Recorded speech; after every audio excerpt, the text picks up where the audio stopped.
dark page in the annals of America has been written to the crack of an assassin's bullet. A nation mourns, the world grieves. The man who became 35th president less than 3 years ago is dead.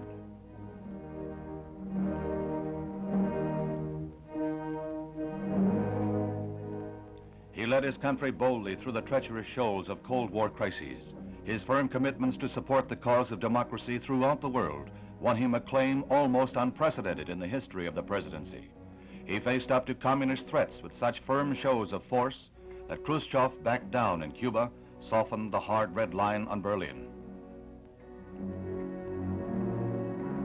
He brought to the White House the vigor of youth and a family that captivated the hearts of all.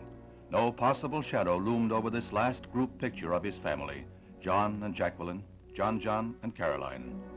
Death has closed the cover and album portraits like this. His rendezvous with grim destiny begins a little after noontime as his plane lands in Dallas. Earlier, he had received a tumultuous reception in Fort Worth, and now more thousands are waiting to greet him in downtown Dallas. But death is less than 1 short hour away. At 1:25, the motorcade moves into the downtown area. Death is 6 minutes away. In a warehouse, a sniper with a rifle poised waits. The cheers of the crowd almost muffle the 3 shots. The assassin's aim is deadly. The area is aswarm with police, rangers, and Secret Service men. The murderer slips the net, but a few blocks away, a man is captured after he is reported to have killed a policeman. That man is a 24-year-old pro-Castro Texan who once sought Soviet citizenship. He is charged with murder. Meanwhile, the president had been rushed to a nearby hospital where life lingered as a waiting world prayed. A half hour later, he was dead, his life crushed like his wife's abandoned bouquet.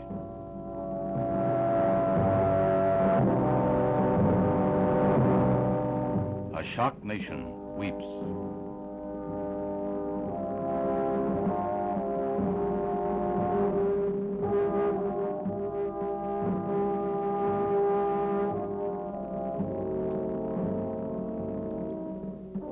Across the country, around the world, disbelief was the first reaction. Then a great outpouring of grief, shock, and revulsion. A proud banner is lowered. The empty White House is a symbol of this infamous mockery of American ideals of peace and freedom. Peoples of all faiths unite in prayer for the first Catholic to become president. The United Nations General Assembly joins in a minute of silent tribute to the man who fought so hard and valiantly for the ideals of this international body. The Iron Curtain was dissolved in the sincerity of their sorrow.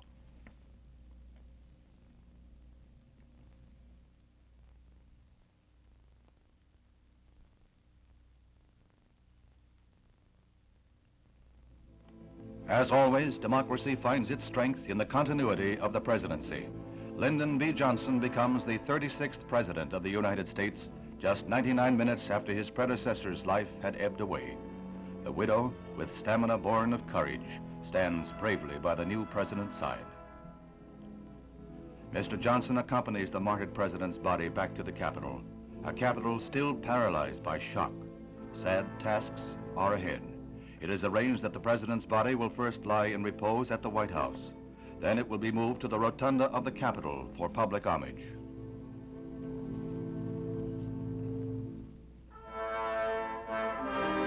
The president's body is met by a cordon of servicemen. They represent all the armed forces in honoring their commander-in-chief.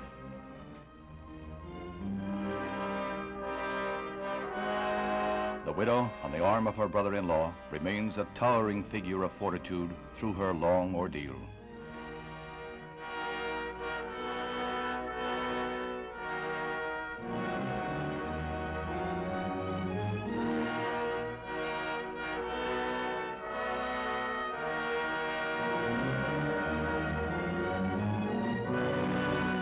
Steadfast in death as in life, she accompanies her beloved on his lonely ride.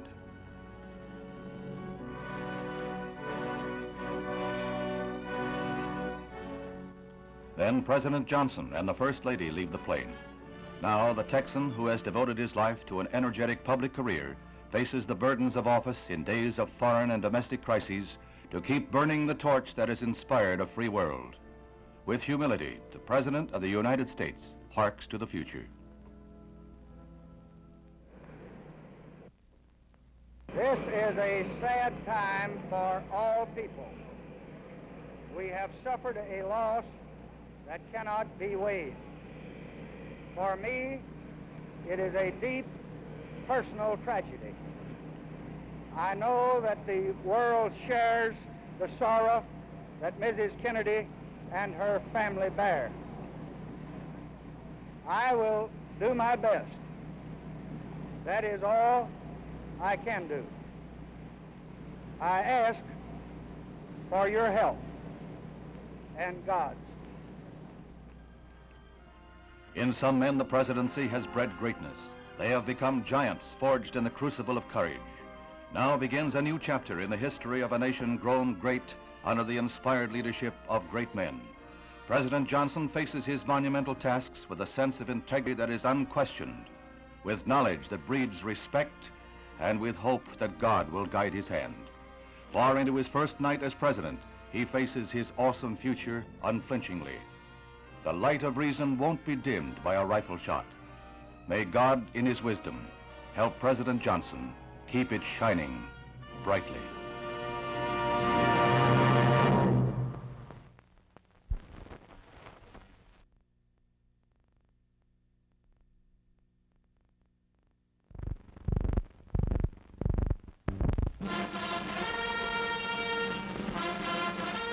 The United States of America and the world listens as President Lyndon B. Johnson addresses a joint session of Congress. The occasion is solemn, his tone somber.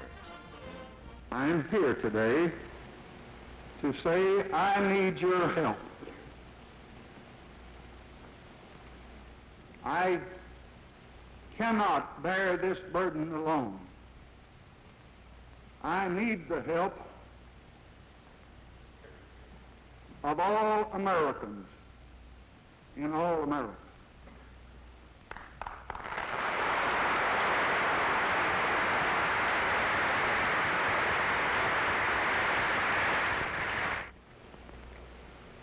John Kennedy's death commands what his life conveyed, that America must move forward.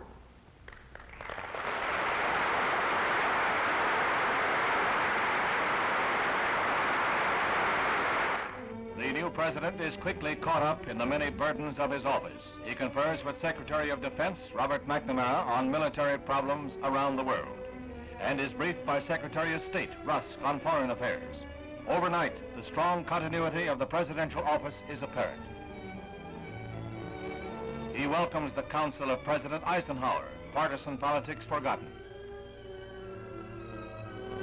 He then held his first meeting with the Joint Chiefs of Staff and emphasized to them that he expects their cooperation in fulfilling his pledge to get $1 worth of value for each military dollar spent. Later, the president wrote letters to 7,500 defense contractors, asking them to strive to reduce costs.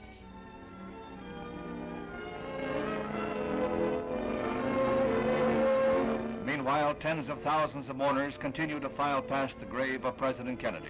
It is a quiet throng, a prayerful one, and hundreds leave simple bouquets with their tears. With the eternal flame at the grave casting a bright memorial, the sorrowing crowd files by each day in unending stream until the gates of Arlington are closed. It has been announced that an architect has been commissioned to design a monument for the site, a monument to the martyred leader. At President Johnson's Washington home in Spring Valley, the first family of the nation pose for their portrait. They are photographed in the home where they will remain until Mrs. Kennedy is able to move from the White House. The First Lady, and standing beside the President is Linda Bird, 19, on the left, and Lucy Baines, 16. It might be noted that all of the family have the initials LBJ. The eyes of the free world are on President Johnson. The demands of the office have made many men great. Mr. Johnson brings to his task the experience of 30 years on Capitol Hill and the respect of all men in the halls of Congress. An era in America's life has ended, and a new one begins.